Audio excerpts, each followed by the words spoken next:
Hey, what's going on, good people? Um, Andrew McFadyen-Ketchum here on day 4 of reading poem by poem, my second book, Visiting Hours, to you through digital means because due to the coronavirus, obviously, all of my events. This book came out on March 12th, which was like 5 days ago, I think, 6 days ago. And due to that and the tornado that came here through Nashville, I've had to cancel all of my events, which is a bummer, but it's the right thing to do. Well, and if even if it wasn't up to me, it's or even if you understand what I'm saying, it's not up to me. But I'm happy to share the book this way. And as I'm doing this, I'm sort of finding myself updating you on my own life a little bit. I feel great today, but it did not start off that way. I don't know what it was, but I woke up and just immediately was like scared and sort of weepy about the situation. And, I haven't felt that way for like maybe a week. The last week or so, I've felt more or less fine. I don't know what it was, but so it was like, okay, I gotta, this is not good. I've got kids to take care of. I've got things to do. I got work to do. I've got a life to live. So I talked to some friends, spent some time with family, and then me and Karen just went on a bike ride with her 9-year-old, our 9-year-old, her 9-year-old, Eli, and the sun came out somehow. It hasn't been out in weeks, and we're having a great bike ride, and he fell and he scraped up both of his elbows, which I had like literally warned him about 2 minutes before because he was doing this thing on his bike. He was still learning. He was having fun, and he just took it so well. And we were there to help him through the pain. And I just got him some ice cream and some Band-Aids at the store. And after all that, I'm feeling much better. So we're all sort of struggling in our own ways, but I think everybody knows exactly what I'm talking about. Like sometimes you wake up and you just feel really crappy. Sometimes you wake up and you feel fine. Halfway through your day, something goes wrong. It's important to pay attention to how we're feeling and take care of ourselves. So I feel really good about it. So I'm gonna without further ado, sorry, it's sort of going on. I'm gonna read was this day 4? Day 4 of reading this book. The fourth poem in this book is Visiting Hours, the title poem. And it's long. It's in 8 sections. I think they're about a page each. So I'm going to read that. It'll take, 10 minutes or so. So this is a bit of a lengthy video. Feel free to pause if you feel the need. And while I'm in an upbeat mood, it is a sad poem. This book is about Mary Interlandi, my lifelong friend growing up who committed suicide in 2003. And it's just about the experience of losing her and that grief and guilt and healing that eventually happened largely through the writing of the book, which took many, many years. So that said, I think in these times, it's important to remember, and I think many of us are doing this, you see it all over Facebook, to count your blessings and to take stock of what really matters in your life. And I think that for Mary, that was something that she wasn't able to quite get to. She didn't quite get there. And I think, she did not figure out how to take care of her heart and thus to stay with us. So it's sort of appropriate, even if it's dark. So without further ado, this is Visiting Hours. 1. Then we knew nothing of sadness. No suicide threats or institutional wards. Sleep came naturally to us in our beds, and when I dreamed of Mary. But on the phone, she was all stories of group therapy and the crazies who listed down the long pharmaceutical hallways, the fluorescent strain when shockwaves flagged the lines, how, when the twin red oaks bled their shadows past the gate, another night came calling. Still, when the doctor's opinions turned and Mary came home, the ward's work became our own. Antipsychotics and insomnia dreams, the list of sharp objects we checked our world against. She shaved her head and called it liminal, slept by day and shook coffee to her mouth by night, sinking deeper and deeper into the diamond blue oracle of her laptop when all but the clocks were sleeping. When finally she did it, a year had passed in that bedroom we swore not to enter. Dim shafts of dust and beams through the blacked-out casements. The instructions Mary scrawled in black Sharpie across her mirror. Wake, brush your teeth, stop thinking such things. 2. No one prepared me my entrance into that ship of lost souls where Mary slept. No one taught me to mask each step I took across the checkered linoleum, or that it wasn't wandering, that path of pea gravel and weeds that wound the backlot's maze of 50-year boxwoods and a crumbling slave wall, that path the doctors had Mary keep.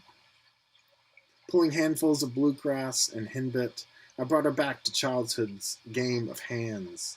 I turned her palm over in my palm, traced her birth line with the tip of a finger, and read the will of the thumb, said, "You will name your many children for saints," only to watch her turn her hand into a fist around another clump of thistle. What could I do?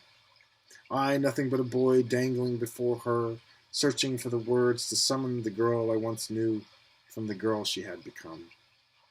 Her hair already turned the dun of the ash of her cigarette. Her eyes turned all hours to the closed doors of the earth. Her down-turned lashes, the wings of some darkly sane and wing-broke bird.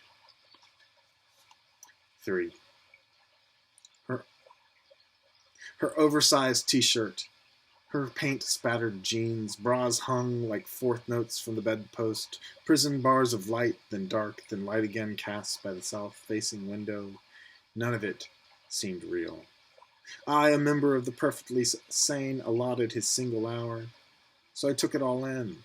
The displaced game pieces and faded carpet, the gowned residents hugging the ward's warped walls, the courtyard where I found her in a sanctum of smoke. Standing in the doorway I held open, I watched a rhombus of daylight scroll across Mary's star-turned face, her eyes fluttering, the hardback she'd been reading perched like a little roof on the house of her chest. When I went to her, I went quietly, careful not to disturb the garden's foundation of vines, the bird bath poised on its pedestal. What else could I do but watch her sleep? The lives of stray hairs moving across her face, a flicker of dream beneath her lids, the waterless water fountain. 4. The doctors told them, keep an eye on your daughter, but she need not stay here. Watch her take her pills 3 times a day, let her rest all day in her bedroom, but when she descended the carpeted stairs that linked her world to ours, her parents said she stumbled like an injured angel in her nightgown down that handful of steps and gazed about the kitchen and its objects, the Eiffel Tower pepper shaker, the checkered tablecloth, as if she'd entered a stranger's house.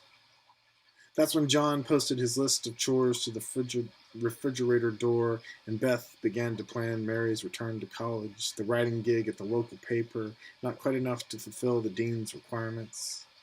So came the radical, post-feminist papers she wrote for her distance learning course. So came the late-night journaling sessions that lasted well into the afternoon. I am a freight train, she wrote in perfect block print in a margin of a notebook. I am a freight train, she scribbled on a rolling paper. I am the rain, I am inane. I may not fly like a great blue crane, but I am not insane. I am not insane. I am not insane. 5. Blame delirium. Blame the bad pills. Blame her thin blood and vanishing periods. Blame the spasms in her back how she could crack her neck like the snap of green twigs in flame. Blame the drugs they had her take, blame Nepal, blame malaria and the faulty doctors, the shrink with his bifocals and beard, the mosquito for its infected proboscis, blame the military for its failed recipe, blame bad blood, blame lucid dreams, blame belly aches and the night nurse, her concoction of tablets, blame linoleum, blame white sheets and matching curtains breathing in and out to the window, blame the ticking space heater and the stars' poor alignment, Western medicine's failed search for an antidote, blame nausea, blame vomiting, blame diarrhea, blame dizziness, loss of balance, blame stomach pain, muscle pain, difficulty falling asleep, difficulty staying asleep, difficulty breathing.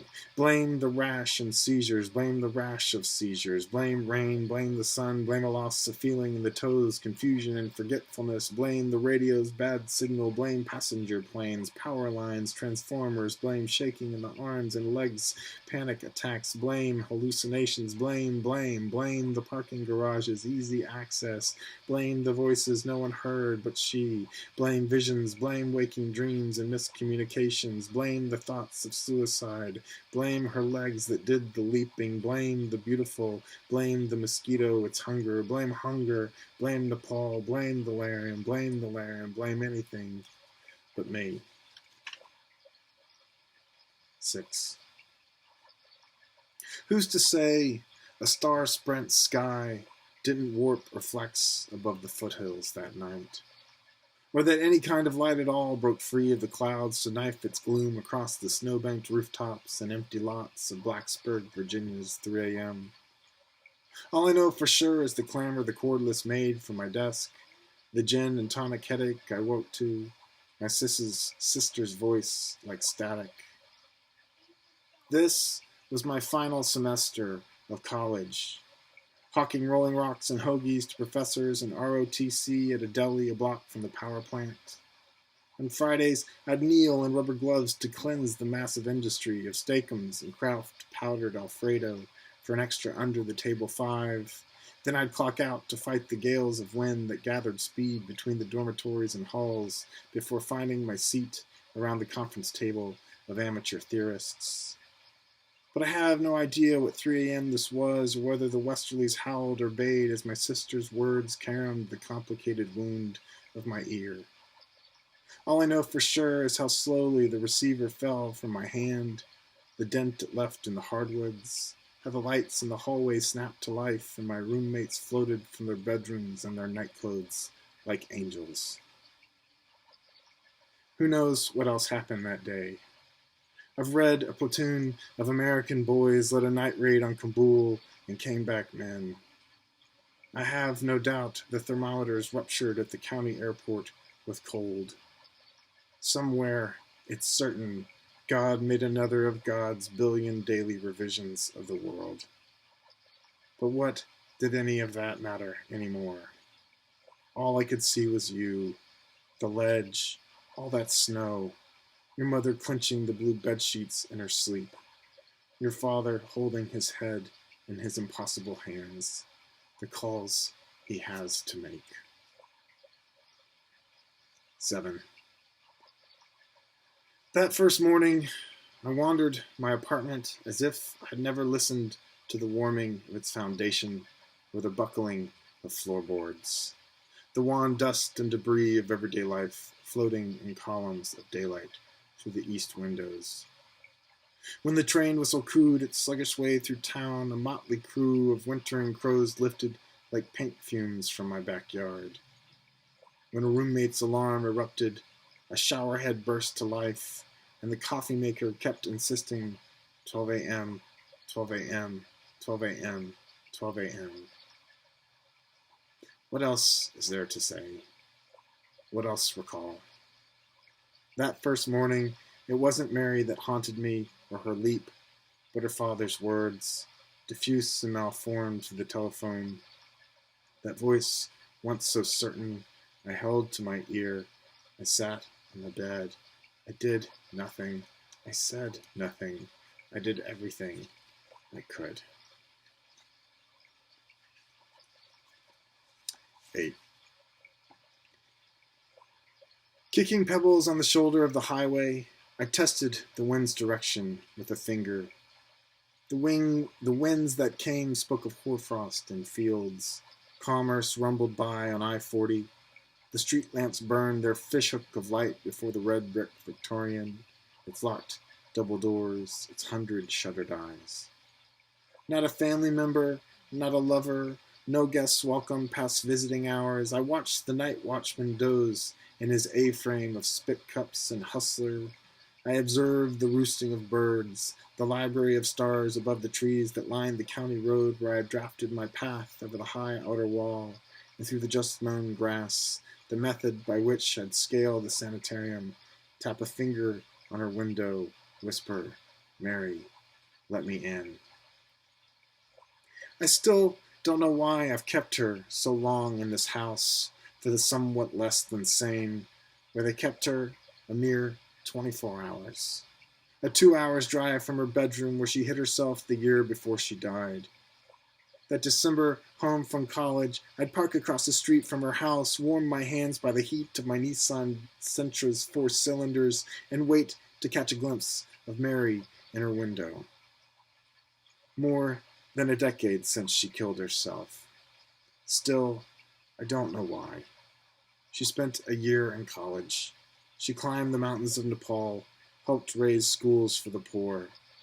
In the one picture I've kept, she smiles at the camera. Sometimes a fly catches on the glass in the frame. Sometimes I think I catch her blink. And what would you do differently? Mary asks, sight trained through the passenger window on that glowing square of light that could be the window of the imagined sanitarium, could be the window of her bedroom on Wyoming Ave. She's blue-eyed here. The breeze is honeysuckle and sex. And even though she knows I've no answers, knows when I say nothing, I say everything, she places a finger to my lips to freeze me in that game of what-ifs I've been playing since college, then departs to follow that brick path back to herself from the mailbox to the stoop, through the sanitarium's arched entry, past her kitchen, and down the cinderblock hallway to her bedroom, while I'm stuck here, eyeing that figure that lighted the window, a chest x-ray of the moon, the girl I loved, the girl I thought I knew. Thanks for listening. I'll leave it right there. Have a great one, everybody. Stay safe.